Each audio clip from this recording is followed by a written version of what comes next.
If we don't have put any systems in place to handle stress, it will overwhelm us, make us fear. Every single moment of our lives will be full of fear. And if we don't have put any systems in place to cope with the stress, we will see some damage done to our bodies. We will see that not only does our mental well-being suffer, but also our physical well-being will suffer as well. You will get weak if you're stressed. I get stressed from time to time, as anybody else do, but I put systems in place to handle this stress, whatever it may be, financial, spiritual, family, whatever stress may come to my life. Sometimes I'm really tired for a long time because of certain things that's happening to my life, but I've put certain systems in place and certain equipments that I know that I can rely on during times of stress. My first equipment is simply the breath, breathing in and out. We know that when we breathe, when we control the breath, we activate the parasympathetic nervous system, which calms us down and depress the nervous system, not depress in a negative way. Do not confuse this with depression. Depression is another sort of thing. And that's brain chemistry. I'm talking about the nervous system as a whole. We need to depress it, sort of decompress it. Like a valve, when you put out steam, the pressure lightens a little bit. This is essentially what breathing does, but we need to breathe in the right way. Breathing in and breathing out is simply not sufficient. I would suggest that you do a breathe in, you hold it for 10 seconds, and then you breathe out. You do that a couple of times, probably in a span of, 15 minutes or so. You will see that your mind is forced to be mindful because you're focused. As the Buddha said, I'm focused, therefore I'm happy. I'm happy, therefore I'm focused. And when we simply not only breathe, but we focus our minds, we become less stressed. You can apply this to playing a guitar. You need focus if you're gonna play the chords right, or you need to play the piano. You need to hit the chords right, and for that you need focus. Number 2 on my little list is simply exercise. High intense exercise, especially if we're stressed. A walk out in the sunshine can be good, but we need to release the steam that's inside of us.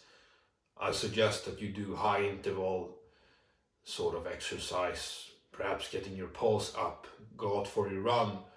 The best thing you can do is not hit the gym and go hit the weights, even if that will put your blood pressure and your heartbeat up. I would suggest that you do some sort of high intense speed exercise, e.g.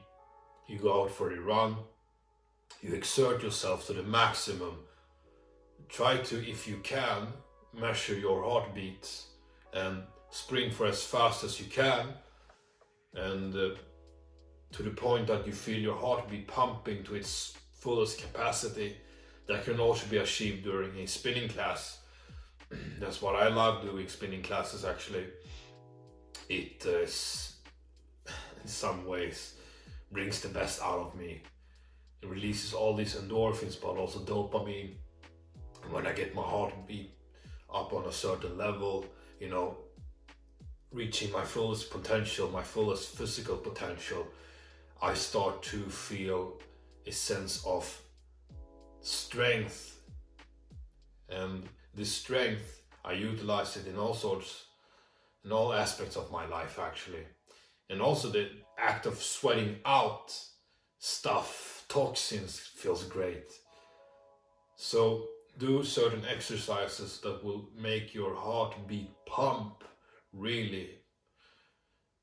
I would suggest perhaps doing some sort of exercise that will get your heartbeat up to, I don't know, 190 heartbeats per minute, or perhaps 200, if your body allows that, of course. If not, then I would suggest number 3 on my little list, reflection. When we have a lot of stuff going on in our minds, you need to treat it as a computer. A computer that is full of stuff will not be able to gather new information. Have you ever, when you're on your computer and this little notification pops up, not enough information is available for you to install this program? That's essentially that. We need certain programs in our lives. We need to use certain software programs. For example, if we want to learn something new, we cannot install it because of our state of mind. We need to release. We need to not delete, but release. In this sense, it's kind of deleting. You have a lot of thoughts in your mind, and that's causing you stress. Putting it down on pen and paper will actually in some way delete it from your memory, because you have formulated and you articulated your thoughts, and you have put structure to your thoughts. And that's chaos. Chaos stresses our minds, and when we put order and structure on our thoughts, we become less stressed. Haven't you noticed that when you use the calendar, you become less stressed because you know what you're supposed to do? That's order. Order eliminating the chaos in your head. And as I've said, reflection can bring about some order into your mind.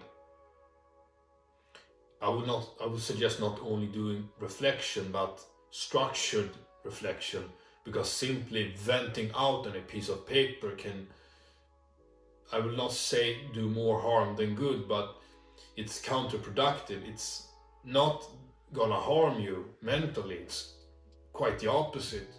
It will do you good, but it's not productive in the long run, because you want to go back to your reflections if the moment of stress happens again and you realize, wait a minute, this has happened before. How did I handle this? So you go back to your reflections. It's like you created a little manual for yourself, a manual for your own life. And when you have created that, it's much easier to handle certain situations. That's why I sometimes not only write when I'm sad, but only write when I'm happy. I will write this: I'm happy right now. And why is that? Because of the certain systems that I put in place. So I know when I'm stressed, I can go back to this system and realize, oh shit, I haven't been practicing my system that I've been preaching about. Okay, that's why I'm feeling this way. Sometimes we go through life stress and we realize that, if we don't realize that it's only unconscious, we are going away from the consciousness, from our pure consciousness, from the conscious experience of this, and we're going to a state of unconsciousness.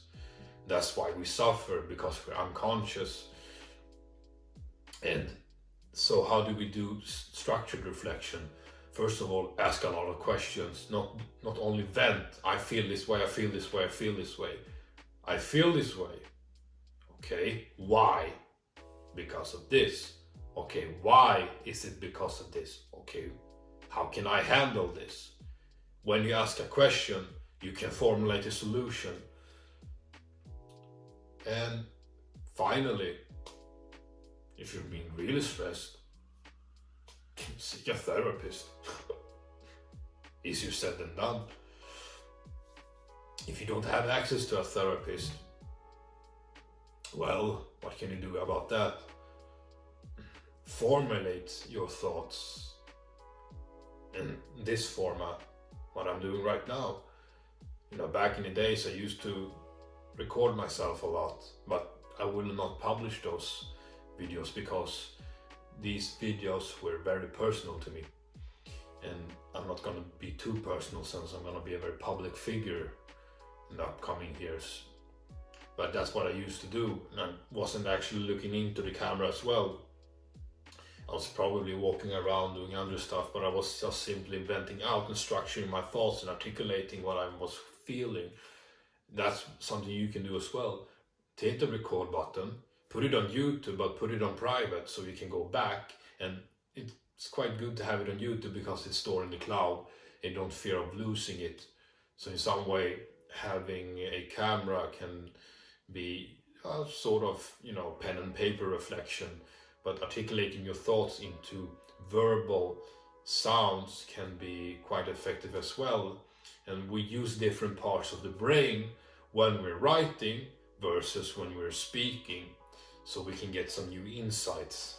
That's why I love talking, and I love writing. I love words. I love communication and language, because you can convey. These can be the same type of words, but you can still convey a totally different meaning depending on if it's a written word or it's a spoken word. Same words, different meaning. So yeah, that's where my little 4 tips.